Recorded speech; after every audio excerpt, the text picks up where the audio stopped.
Hey, Smite the Hammer Tacket, Tag Team Video, Hey, Fango fan.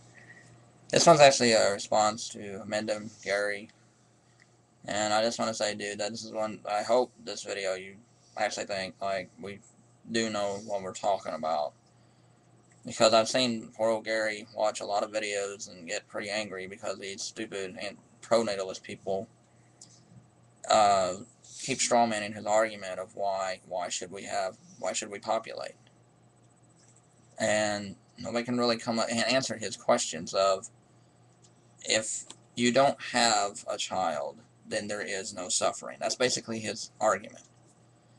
And he's not looking for, Professor Anton going into this philosophical thing like, well, look at how much better life, which it hasn't gotten, only for the people who have privileges and stuff. But it also doesn't address the question of, what about children who are born really badly deformed, or mentally, physically handicapped, who are picked on, ridiculed, who may be abandoned by a parent, who no one may want to take care of. See, like Gary said in one video, he said, when you have a sentient being, it makes a mess. Are you willing to clean up that mess? And in my mind, if you can't clean it up, don't have them. Okay, here's another thing. Um, I got to get to this story. I think I'll let my brother tell it. And it's about, we met on the surface, really nice family, um, but yet things kind of started to get out of hand. So, Sean, I can let you take it away. anyway, we were sitting down at this restaurant, and this family was there, and this 16-year-old girl started talking. 16, yep, and she said, Obama's a terrorist. He's not an American. He's a Muslim. And how come when we criticize terrorists that we get called blonde-haired, blue-eyed German Nazis? And the conversation just kept going downhill. I mean, yeah, they were talking about, oh, Boehner and the Congress, they're doing such a good job. But folks, I mean, the things they were saying about Obama was disgusting. It was, and they calling the man a terrorist. I mean, I've never heard such bigoted and hate-filled language coming from that young of a girl's mouth, and it was disgusting. And the problem is, guess who was sitting in her lap? Her younger sister, who couldn't have been like maybe like what, one or two. I mean, she was giggling, smiling, waving at me and Mike, and I just like, that's going to be kind of sad how she's going to grow up. And instead of being friendly, which is what she was in the restaurant, she's going to be a hate monger. Is this really how we want, do we want to introduce another, and I'm not saying it's going to happen, but really, she could be another Timothy McVeigh. Or, I mean, do we really want to enter when we put so much hate into, and that's all they're surrounded by, the whole family? You think they're going to grow up into a positive human being? I don't think so. That's a great point. See, I think this is what Gary was trying to tell people. When because a guy in North Carolina was arrested for domestic violence against his wife and children, severely beating them. When they did a profile on him, guess what?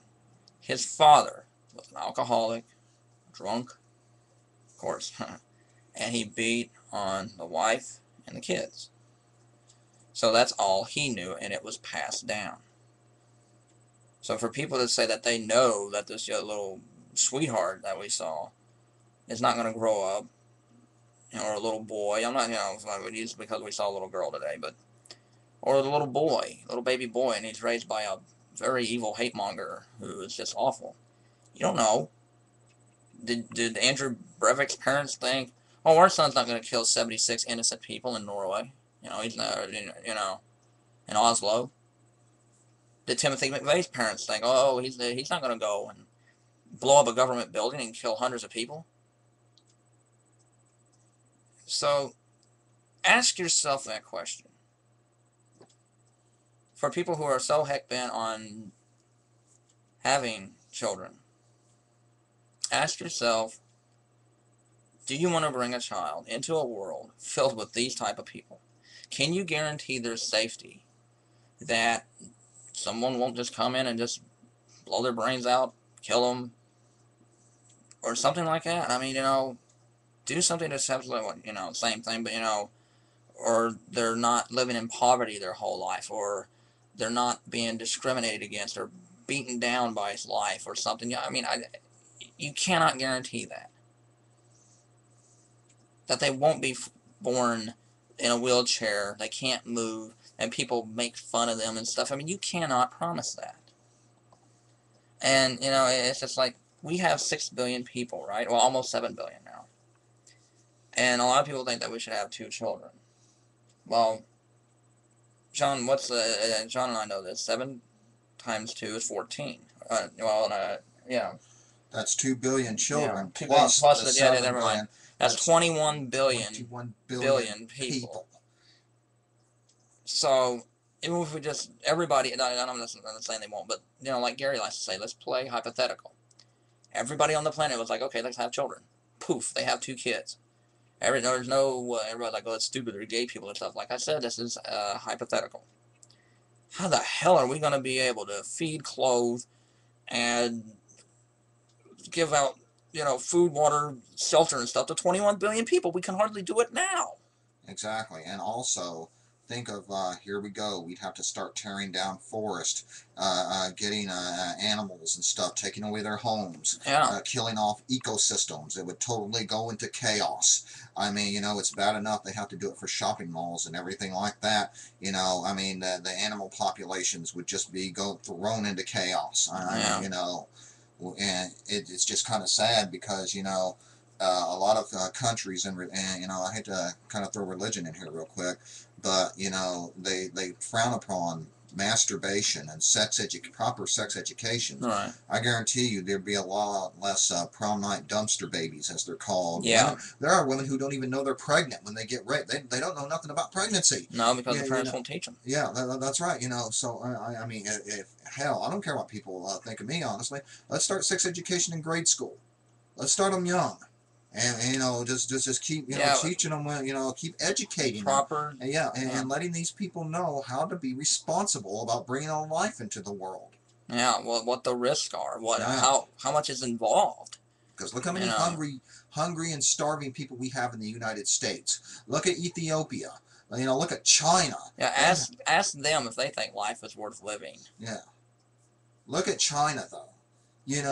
I mean, honestly, what is it now? 2 billion people? 1.5 billion. 1.5 billion people. Yeah. Oh my God, they can barely feed the, do we really want that in the United States? I mean, you think our economy's bad now? Yeah, I mean, that's exactly right. I mean, see, I made a choice, and that's what it is, a choice, not to bring a life form into this world because I have some disabilities and stuff. I don't want to impose, and that's exactly right. Gary's right on this. You're imposing life. I don't want to take that chance of that child having what I've got and living with a life of, I have epilepsy, I have a heart condition, I have an ulcer, and it's not fun. And again, just to be clear, antinatalism is not a suicide cult, okay?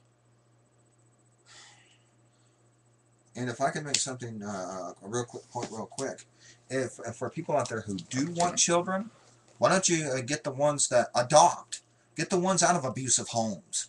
Yeah. There you go. If you want a child, help save a child. Help save a child that's in a bad situation. Adopt a child. Yeah, who says it has to be come out of your womb exactly? I mean, I can name. I know lots of good people on Facebook and YouTube and stuff, and they think that the only way. I mean, I hope they don't think this. That the only way you can have a child is by conception.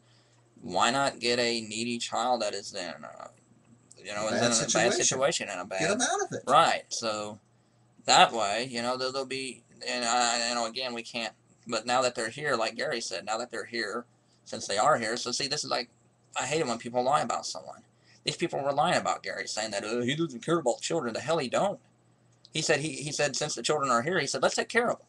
Yeah. You know, he said that. He said that. And I'll be damned. You guys, if you got the guts, go to his channel. The man had said that. He said, you know, he said, let's take care of the children, make sure they're taken care of, that they're fed, they're clothed, they got shelter. That, you know, and you know, I think that antinatalism is actually pro-life because you're preventing a rape, you're preventing a murder, you're preventing starvation when you say no. The world's got too much. I don't think I can do it. Okay, just think on that one for a second, okay? Well, that's the end, and I hope, Gary, this video was pretty much for you. Yeah. I hope you think we did a good job, because I really don't like the way people are strawmanning your arguments, okay? Peace, dude. Peace.